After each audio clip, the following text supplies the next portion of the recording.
नमस्कार, मैं हूं प्रदीप कुमार। आप देख रहे हैं पॉलिटिकल आइडिया। मित्रों, प्रशांत किशोर लगातार भारतीय जनता पार्टी को झटके पर झटके देते जा रहे हैं। बिहार में विधानसभा चुनाव के मात्र 3 महीने का समय बचा हुआ है। 3 महीने नहीं, चुनाव का तो 2 ही महीने का है, परिणाम आने में 3 महीने का समय बचा हुआ है।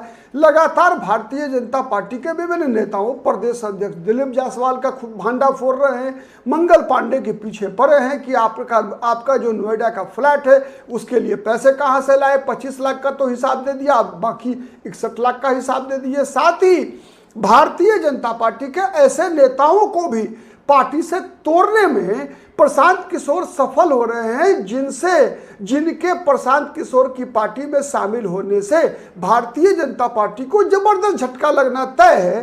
क्यों मैं कह रहा हूं, उसका कारण समझिए कि आज एक बहुत बड़ा समाचार निकल कर आया कि भारतीय जनता पार्टी के बड़े कद्दावर नेताओं में से एक अटल बिहारी वाजपेयी के, भारतीय जनता पार्टी के पुरोधा अटल बिहारी वाजपेयी के बिहार में सबसे नजदीकी चेहरा लालमुनि चौबे, जो कि कई बार सांसद रह चुके हैं, 4 बार विधायक रह चुके हैं, ऐसे लालमुनि चौबे के पुत्र को तोड़ लिया है प्रशांत किशोर ने।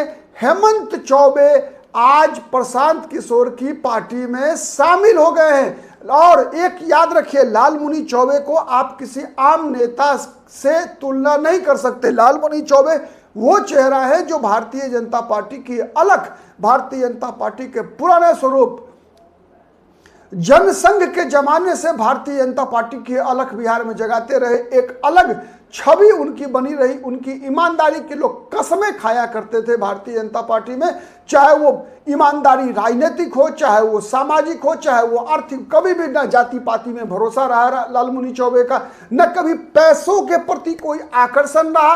कहा जाता है कि संत व्यक्ति थे। उनके बारे में बताते हुए शिवानंद तिवारी जैसे उनके घोर विरोधी राजनीतिक शिवानंद तिवारी कहते हैं कि अगर मैं दुनिया में, अगर बिहार की राजनीति में कुछ लोगों की पूजा करता हूं अगर, तो उसमें लालमुनि चौबे हैं, जो कि वैचारिक रूप से अलग राजनीतिक दल में होते हुए भी एक ऐसे राजनीतिक दल जनसंघ और भारतीय जनता पार्टी में होते हुए जिसका कि शिवानंद तिवारी की राजनीति से लगातार विरोध रहा, उसके बावजूद लालमुनि चौबे जनसंघ में एकमात्र चेहरा थे जिनकी की मैं पूजा करता हूं। ये शिवानंद तिवारी का बयान है, ठीक है। लालमुनि चौबे वो चेहरा थे। कैमूर जिले से आते थे। चैनपुर थाना क्षेत्र के कुरई गांव के रहने वाले लालमुनि चौबे 1969 में ही भारतीय जनता पार्टी से इनका जुड़ा हुआ। पहली बार 1972 का विधानसभा चुनाव जीता उन्होंने, चैनपुर विधानसभा सीट से 72 में जीते। फिर लालमुनि चौबे, याद रखिए, वो पहला चेहरा, पहला विधानसभा का विधायक पहली बार जीत कर आए थे बिहार विधानसभा में। और जब आपातकाल के खिलाफ जयप्रकाश नारायण ने आह्वान किया कि विधानसभा सदस्यता से इस्तीफा दो, तो लालमुनि चौबे पहले वो व्यक्ति थे जिन्होंने इस्तीफा दिया था। ऐसे लालमुनि चौबे का पुत्र आज भारतीय जनता पार्टी को जब छोड़ देता है मित्रों, तो आप अनुमान लगाइए कि भारतीय जनता पार्टी को इसका कितना बड़ा नुकसान होता है।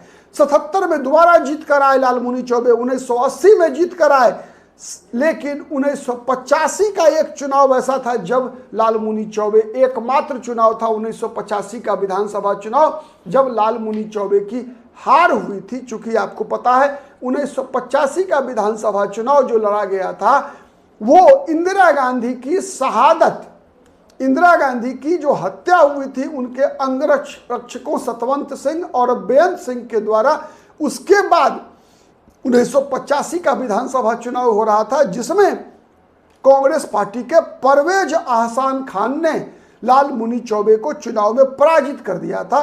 उसके बाद फिर 1990 में लालमुनि चौबे की जीत हुई थी उस विधानसभा, चैनपुर विधानसभा सीट से। फिर उसके बाद लालमुनि चौबे ने लोकसभा चुनाव लड़ा, 1996 का लोकसभा चुनाव जीते। वो बक्सर से 96, 98, 99, 2004 4 बार सांसद रहे, 9 में भी जीते वो। फिर 2014 में उनका टिकट भारतीय जनता पार्टी ने काट दिया और उनका टिकट कटकर अश्विनी चौबे को टिकट दिया गया। उससे वो लालमुनि चौबे नाराज हो गए। एक बार केवल झिड़का लालमुनि चौबे ने, केवल एक बार झिड़का केवल बीजेपी को, तो नरेंद्र मोदी को स्वयं फोन करना पड़ा लालमुनि चौबे को और लालमुनि चौबे से बाबा कहते हुए आग्रह करना पड़ा कि आप आशीर्वाद दे दीजिए मुझे भी, मेरे नाम पर कम से कम अश्विनी चौबे को आप जितवा दीजिए। ये शब्द थे नरेंद्र मोदी का। तो फिर लालमुनि चौबे ने पार्टी हित में, चूंकि पार्टी के प्रति समर्पण भी लालमुनि चौबे का था, तो पार्टी के हित में लालमुनि चौबे ने नामांकन नहीं करना स्वीकार कर लिया नरेंद्र मोदी के आग्रह पर और फिर अश्विनी चौबे को चुनाव जिताने के लिए लगातार लगे रहे। लेकिन बात अब मैं लौटता हूं बक्सर लोकसभा सीट से, जहां से वो सांसद थे। अब फिर चलिए लौटकर चैनपुर में क्या हुआ तब तक, जब लालमुनि चौबे ने वो विधानसभा सीट छोड़ी, उसके बाद से लगातार वहां महाबली सिंह चुनाव जीते पहले, ठीक है, 95 का, 2000 का, 2005 का। 2005 में आपको पता है 2 बार विधानसभा चुनाव हुआ था, ठीक है। तो पहले बहुजन समाज पार्टी से जीते, फिर राजद में राष्ट्रीय जनता दल ने उनको दल बदल करा लिया था, तो राजद में आ गए थे। फिर 2009 में जब महाबली सिंह और सांसद चुन लिए गए, उसके बाद जब वहां पर उपचुनाव हुआ तो बीजेपी के बृज किशोर बिंद वहां से चुनाव जीते। 10 में भी जीते बृज किशोर बिंद चुनाव, 2015 में भी उनकी जीत हुई। लेकिन 2015 में बृज किशोर बिंद की जीत मात्र 600 वोट से हुई थी। जमा खान से मात्र 600 वोट से जीत पाए थे बृज किशोर बिंद। लेकिन उस 600 वोट से जीत का बदला, हार का बदला जमा खान ने लिया बृज किशोर बिंद से 2020 के विधानसभा चुनाव में। 2020 के विधानसभा चुनाव में लगभग 25,000 वोटों से, लगभग 25,000, 24,000, 24,500 वोट से जो है हराने में मोहम्मद जमा खान बसपा के टिकट पर लड़े थे। बहुजन समाज पार्टी के टिकट पर उन्होंने हराया बीजेपी के बृज किशोर बिंद को। देखिए मित्रों, इस विधानसभा सीट जो है ये चूंकि उत्तर प्रदेश से सटा हुआ है, दलित मतदाताओं का भी संख्या है, जाटव जाति के मतदाता हैं, बहुजन समाज पार्टी का प्रभाव रहा है। इसीलिए बहुजन समाज पार्टी का प्रभाव रहा है। उसका सबूत है कि जमा खान भी लड़े हैं और जीते हैं। जमा खान के साथ साथ महाबली सिंह भी वहां से बसपा की टिकट पर लड़े हैं और जीते हैं। तो इसीलिए एक अच्छा खासा, इतना ही नहीं, आपको एक और खास बात बताऊं आज के दर्शकों के लिए कि वहां से एक अजय आलोक, डॉक्टर अजय आलोक, नाम सुना होगा, सुना है ना, अभी प्रवक्ता है बीजेपी में, पहले जनता दल यूनाइटेड में थे। ये भी एक बार बसपा की टिकट पर चुनाव लड़ चुके हैं। शायद मुझे जहां तक याद है 2010 विधानसभा चुनाव में इनकी ये लड़े थे। 2010 में शायद ये लड़े थे, 1 मिनट में बताऊं आपको, शायद, हाँ शायद 2010 में ही, यस 2010 के विधानसभा चुनाव में बसपा के टिकट पर डॉक्टर अजय आलोक चुनाव लड़ रहे थे।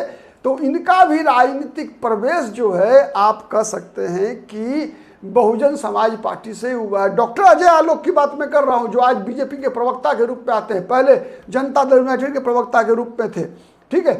तो अब इसमें, इस विधानसभा सीट पर सिटिंग एमएलए कौन है? जमा खान। लग रहा है ऐसा कि जमा खान की टिकट नहीं कटेगी, जनता दल यूनाइटेड टिकट देगी। और यदि जनता दल यूनाइटेड ने टिकट दिया जमा खान को, तो इसका मतलब है बीजेपी का उम्मीदवार नहीं होगा वहां। सोचिए, प्रशांत किशोर की चुनावी रणनीति का आपको लोहा मानना पड़ेगा, ठीक है। अगर ऐसा हुआ तो आप तय मानिए कि बृज किशोर बिंद निर्दलीय भी लड़ सकते हैं चुनाव। तब हेमंत चौबे जन सुराज के उम्मीदवार होंगे, इसकी भी घोषणा लगभग प्रशांत किशोर ने कर दिया है, ठीक है। तो अब ये चीजें हैं। सबसे बड़ी चुनौती है कि भारतीय जनता पार्टी के लिए जो एक परसेप्शन क्रिएट हो रहा है कि भारतीय जनता पार्टी में मंगल पांडे हो, दिलीप जायसवाल पर हमला, भ्रष्टाचार का मुद्दा, साथ ही बीजेपी के नेताओं का लगातार जो है पार्टी का छोड़ना, जनसुराज में शामिल होना, लालमुनि चौबे के पुत्र का बीजेपी शामिल होना, शाहाबाद के इलाके में जो ब्राह्मण मतदाता है उस पर बक्सर सासाराम के इलाकों में एक जबरदस्त असर डालेगा। प्रशांत किशोर भी उसी क्षेत्र के रहने वाले हैं। वैसे ही शाहाबाद और मगध प्रमंडल में भारतीय जनता पार्टी और एनडीए कमजोर पड़ रहा है, महागठबंधन ज्यादा मजबूत पड़ रहा है।